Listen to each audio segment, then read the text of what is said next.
শুভেন্দু অধিকারী যেমন মুখ্যমন্ত্রী হিসেবে শপথ নিয়েছেন, এছাড়াও শপথ নিয়েছেন আরো 5 জন সদস্য। দিলীপ ঘোষ, অগ্নিমিত্রা পাল, নিশীথ প্রামাণিক থেকে অশোক কীর্তনিয়া এবং ক্ষুদিরাম টুডু, এই 5 জন গতকাল শপথ নিয়েছেন শুভেন্দু অধিকারীর মন্ত্রিসভার সদস্য হিসেবে। মন্ত্রিসভা সদস্য হিসেবে গতকাল শপথ নিয়েছেন অগ্নিমিত্রা পালও। আর শপথ নেওয়ার পরের দিনই কালীঘাট মন্দিরে এসে পুজো দিলেন অগ্নিমিত্রা পাল।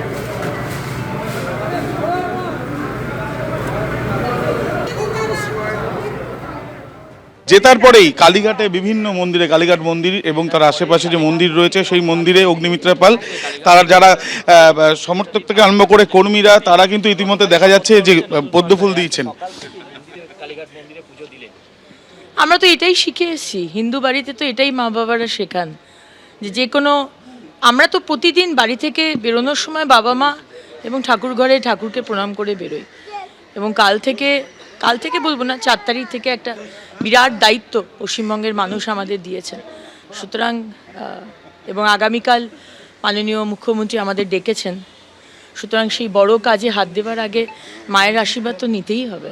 কিভাবে লড়াই করতেন প্রত্যেকটা বুথে বুথে গিয়ে এই যে ডবল ইঞ্জিন সরকার শুরু হলো, এবার সাধারণ মানুষকে কি বলবেন, কিভাবে তাদেরকে অভয় দেবেন এবং তাদেরকে এই গুড মানে একটা ভালো একটা সরকার দেওয়ার জন্য আপনাদের কি কি ভূমিকা থাকবে? আপনি তো মন্ত্রিসভার ইতিমধ্যে শপথ নিয়েছেন। প্রথম ভূমিকা হচ্ছে, আমার মাননীয় প্রধানমন্ত্রী আমাদের বলেছেন ভরসা ইন, ভয় আউট।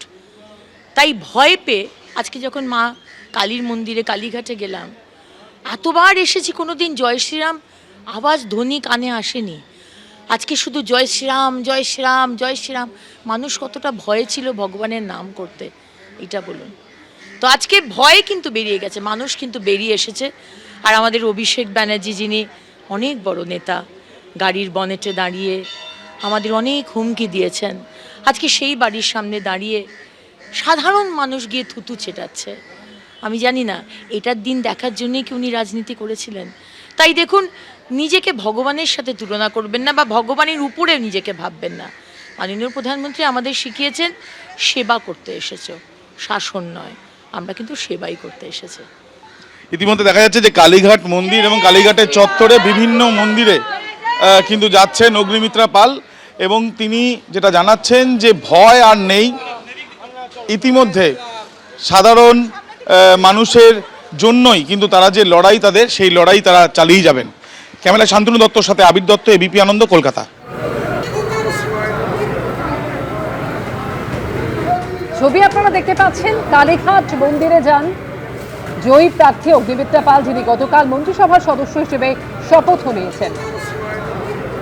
এবিপি আনন্দ, এগিয়ে থাকে, এগিয়ে রাখে।